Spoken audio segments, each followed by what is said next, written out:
and see how best we can intervene to make sure that their welfare is catered for.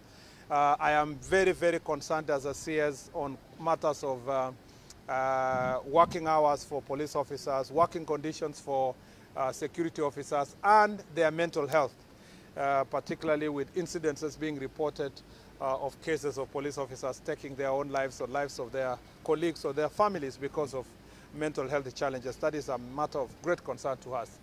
The other issue that we want to look at critically in the entire coast region is the question of drug abuse and drug and substance abuse. We know that in the past also there has been a great challenge in this region in terms of drug abuse, and many young people have been affected. Again, a lot of work has gone into it. I want to listen to the progress that has been made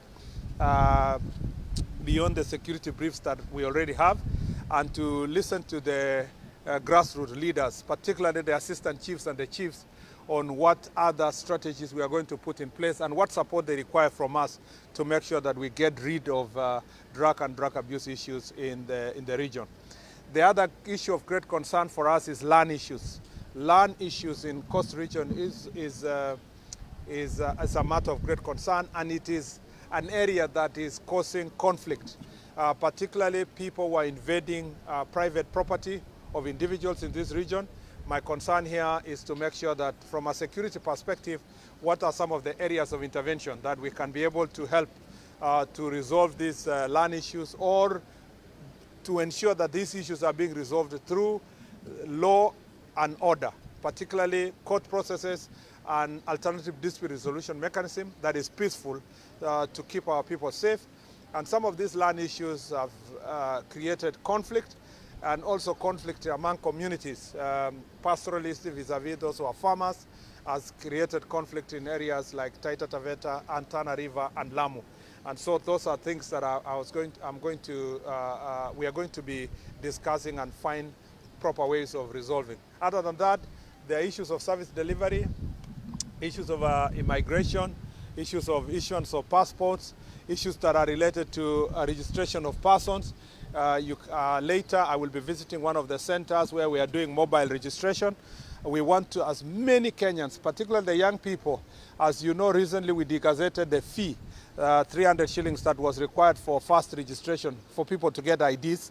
That is an area that I'm going to see how we can then facilitate the mobile registration to get as many young people as possible getting their IDs and participating in decision making, and being able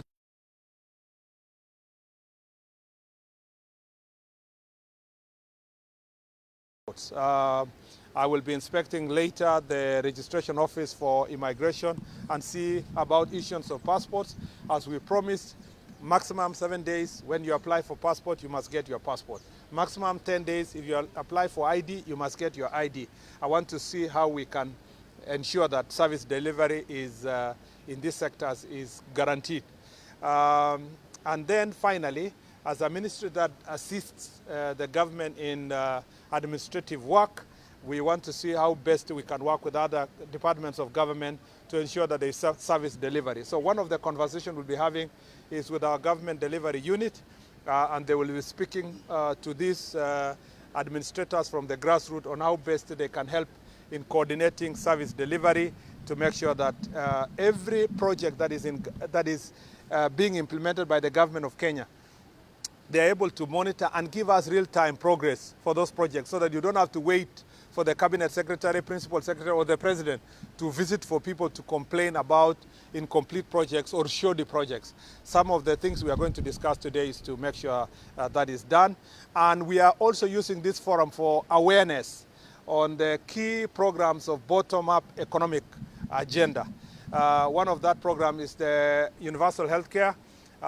One of the presentations we'll be making to the grassroots leaders, particularly our elders from the community and the chiefs and assistant chiefs, is how SHA is working and how best we can make sure that Taifa Care is delivering to the people of Kenya. So it will be an eventful day and 6 days ahead of us.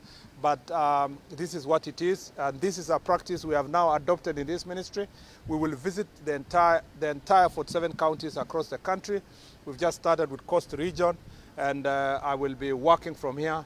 Besides the work that will be related to the 6 counties, I'll continue discharging my national duties from this region for the next 6 days. CS, thank you. Regarding border security, yeah. We hear that the chiefs who were abducted in Mandera have been released. Can you comment? Yes, thank you very much. We have very good news that our chiefs that were abducted in Mandera have been released, and they are now in the hands of Kenyan officials, and they will be arriving home anytime soon. This is very good news based on collaborative efforts. As I announced before, that as a government, we decided to work together with the community and to work with the county government of Mandera and the local community, and this process has borne fruit. We will be commenting further in the near future, once our chiefs are within the country, and we'll give you even more updates on the progress and what we are doing. The thing that many Kenyans need to know is that our country is safe because there are men and women who are making great sacrifices. The fact that we don't discuss threats of terrorism and Al-Shabaab and so forth every day does not mean that our country is not facing constant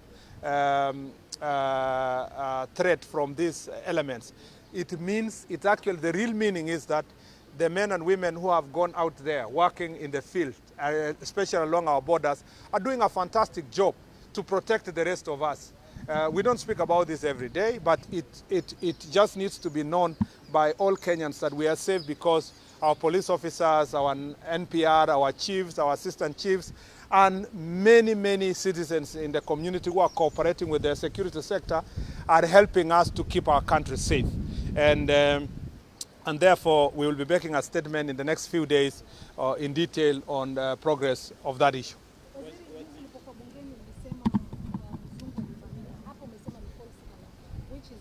Umesema?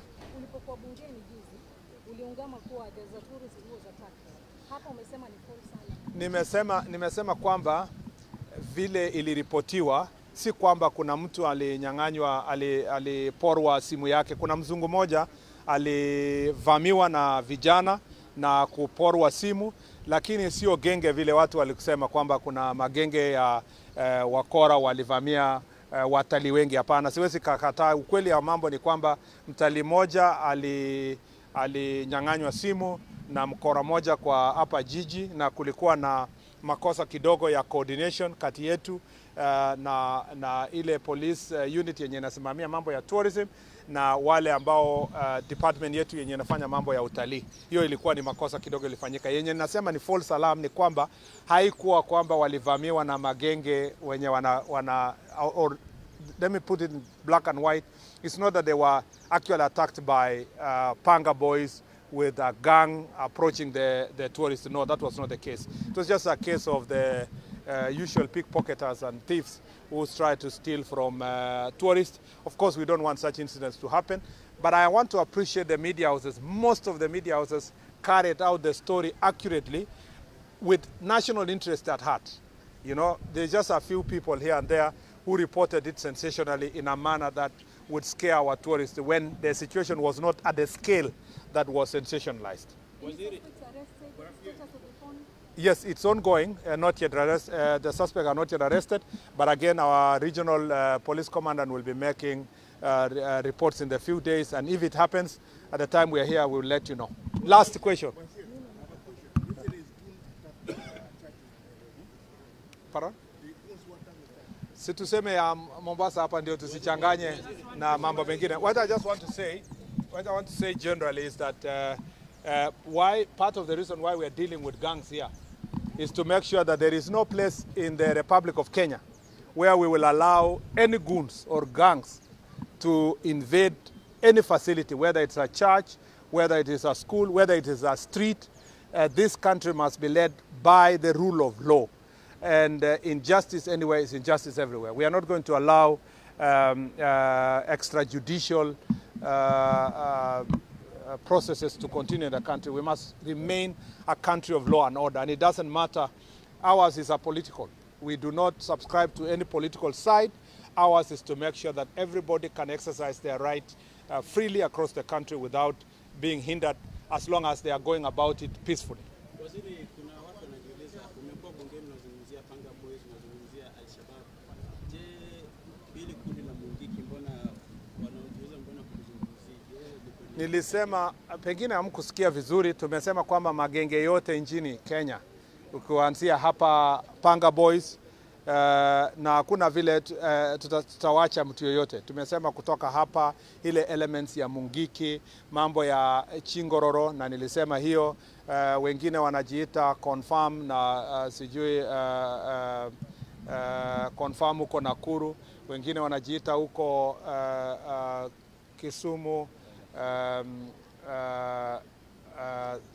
China Squad, China Squad Fiesta, na nikumbusha hapa wengine wako Western huko. Nilisema hata kwa bunge mambo ya Matungu na ile kazi tumefanya kuhakikisha kwamba tumetoa magenge yote.